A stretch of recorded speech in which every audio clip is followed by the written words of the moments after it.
આમને જ તો કહેવાય જીવ પોતાનું હિત નથી જાણતો, નથી ઈચ્છતો, છતાંય ગુરુ ચિંતા કરે. અને ગુસાઈજીએ પાછા સેવકને કહ્યું કે હવે જીવને બોલાવી લાવો અને હવે ન આવે તો પકડીને લઈ આવો. કૃપા કરવી જ છે. જીવ પોતાનું હિત નથી જાણતો પણ ગુરુ તો જાણે છે ને. સેવકને મોકલ્યા. હજારો કીડાઓની વચ્ચે નાળામાં ખદબદી રહ્યા છે અને વૈષ્ણવે આવીને કહ્યું કે ચાલો ગુરુદેવ યાદ કરે છે. અને આ કીડો બનીને બેઠેલો વૈષ્ણવ કહે છે મને તો અહીંયા બહુ મજા આવે છે, મારે નથી આવવું. જો જીવની સ્થિતિ તો જુઓ,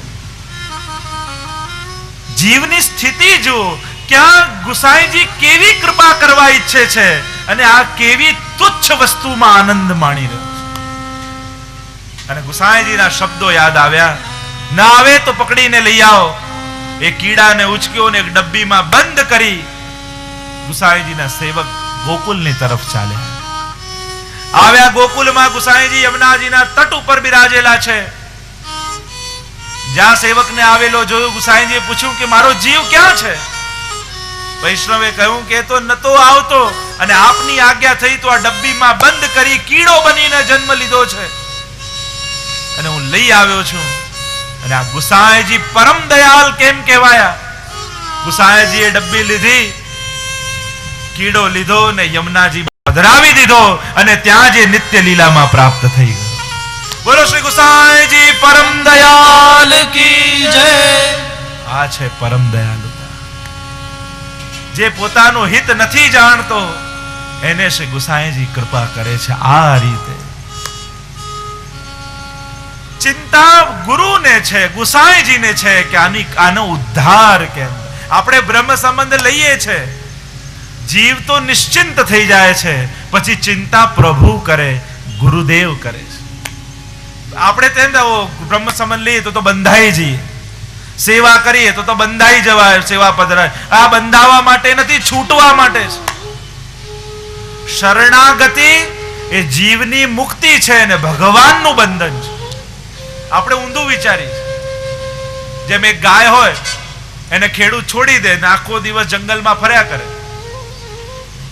જંગલમાં ફરીને સાંજ પડે એટલે પાછી આવે ખેડૂતના ઘરે અને ખેડૂત ગળામાં દોરડું નાખે અને પોતાના ખીટે બાંધી દે તો ખેડૂતના ખીટે બંધાઈ. એ ગાયનું બંધન છે કે મુક્તિ છે? બંધન કે મુક્તિ? બંધન ના, એ ગાયની મુક્તિ છે. સાધારણ રીતે બંધન લાગે. જો પોતાની રીતે જંગલમાં ફરતી હતી તો પોતાના ખાવાની, પીવાની, સુરક્ષાની બધી જવાબદારી એના માથે હતી. પણ જ્યાં ખેડૂતના ખીટે બંધાઈ તો પોતે નિશ્ચિંત થઈ ગઈ, બધી જવાબદારી ખેડૂતના માથે આવી. તો ખેડૂતના ખીટે બંધાવવું એ ગાયની મુક્તિ છે અને ખેડૂતનું બંધન છે. એમ જ જીવ સંપૂર્ણ રીતે ભગવાનના ચરણોમાં શરણાગત થાય એ જીવની મુક્તિ અને ભગવાનનું બંધન છે. પછી બધી જ જવાબદારી ભગવાનના માથે આવી. તો બ્રહ્મ સંબંધથી બંધાતા નથી, છૂટીએ છે. પછી તો ચિંતા શ્રી મહાપ્રભુજી અને ગુસાઈજીને થાય છે. આ મારો જીવ છે અને મહાપ્રભુજી ક્યારે પોતાના જીવની અન્યથા ગતિ થવા દેતા નથી. આ જન્મે નહીં તો બીજા જન્મે, બીજા નહીં તો એના જન્મે પણ જે બ્રહ્મ સંબંધી જીવ છે એને મહાપ્રભુજી કોઈ પણ સ્વરૂપે એનો ભગવત સંબંધ કરાવી દે છે. આજ પરમ દયાલુતા ગુસાઈજી છે.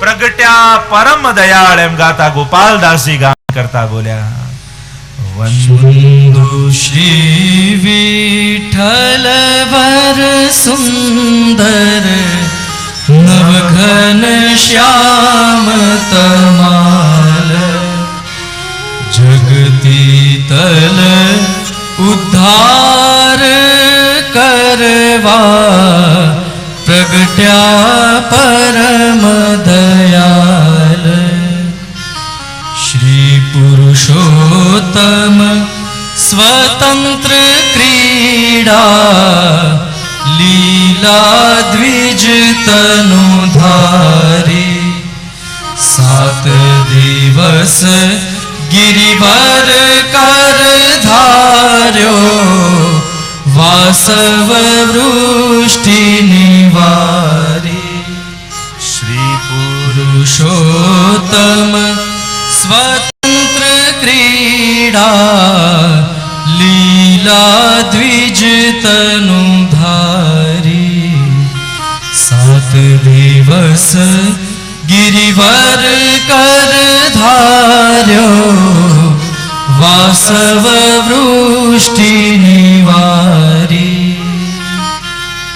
श्री पुरुषोत्तम स्वतंत्र क्रीड़ा लीला द्विज तनुधारी 7 दिवस गिरिवर कर धार्यो वासव वृष्टि निवारी ગોપાલદાસજીએ જ્યાં પ્રથમ વંદન કર્યા અને ગોપાલદાસજીના હૃદયમાં ગુસાઈજીના સંપૂર્ણ સ્વરૂપો સ્ફુરિત થવા લાગ્યા અને ગોપાલદાસજીએ ગુસાઈજીને કહ્યું કે જયરાજ હું આપને ઓળખી ગયો છું, હું આપને જાણી ગયો છું. ગુસાઈજી કે હું કોણ છું? અને ગોપાલદાસજી બોલ્યા શ્રી પુરુષોત્તમ સ્વતંત્ર ક્રીડા લીલા દ્વિજ તનુધારી 7 દિવસ गिरिवर कर धार्यो वासव वृष्टि निवारी. प्रभु હું આપને ઓળખી ગયો. આપ બધાને છેતરી શકો પણ મને નહીં છેતરી શકો. હું કોણ છું? ગુસાઈજીએ કહ્યું ને ગોપાલદાસજીએ કહ્યું શ્રી પુરુષોત્તમ સ્વતંત્ર ક્રીડા લીલા દ્વિજ તનુધારી. આપ એ જ પુરુષોત્તમ છો કે 7 દિવસ गिरिवर कर धार्यो वासव वृष्टि निवारी. आप ए ज कृष्णचंद्र छो, आप ए ज गोकुलनाथ छो, आप ए ज गोवर्धनधर छो કે જેણે ઇન્દ્રનું માન ભંગ કરવા માટે પોતાની ટચલી આંગળી પર 7 દિવસ સુધી એ ગિરિરાજજીને ધારણ કરી રાખ્યા. આપના સ્વરૂપને હું ઓળખી ગયો. વાર્તા સાહિત્યમાં પ્રસંગ આવે છે શ્રી ગુસાઈજી ગુજરાતના પ્રવાસે પધાર્યા.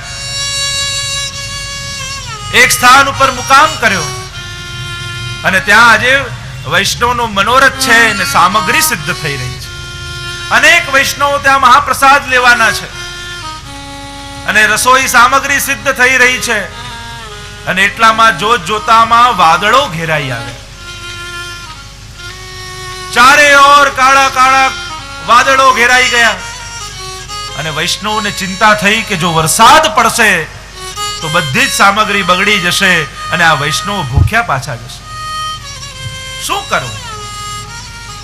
આવ્યા બધા જ વૈષ્ણવ ગુસાઈજીની શરણમાં. ગુસાઈજીને દંડવત પ્રણામ કરીને કહ્યું કે જયરાજ આ વાદળો ઘેરાઈ ગયા છે અને જો વર્ષા થશે તો બધી જ સામગ્રી બગડી જશે, વૈષ્ણવ ભૂખ્યા જશે. ગુસાઈજીએ કહ્યું ચિંતા ન કરો, એવું કઈ નહીં થાય. પોતાના પાલમાંથી બહાર પધાર્યા અને ઉપર આંગળી કરીને જાણે ગુસાઈજી યાદ અપાવતા બોલ્યા સંભાલ કે આઈયો હમ આને ઓર કે હે. આટલું બોલ્યા અને બધા જ વાદળો વિખેરાવા લાગ્યા. જાણે ગુસાઈજીએ યાદ અપાવતા ઇન્દ્રને કહ્યું ધ્યાન રાખીને આવજે, હું એ જ આન્યોરનો કૃષ્ણ છું કે જાણે તારે માનનું ભંગ કર્યું હતું. અને આંગળી ઊંચી કરીને જ્યાં પોતાની સ્વરૂપનું જ્ઞાન ઇન્દ્રને કરાવ્યું અને ઇતિહાસ લખે છે વાદળો વિખેરાઈ ગયા અને જોત જોતામાં તો તડકો આવવા લાગ્યો. અને ગોપાલદાસજીને એ પ્રસંગની સુધી આવીને કહ્યું 7 દિવસ ગિરિવર કર ધાર્યો વાસવ વૃષ્ટિ નિવારી. આપને તો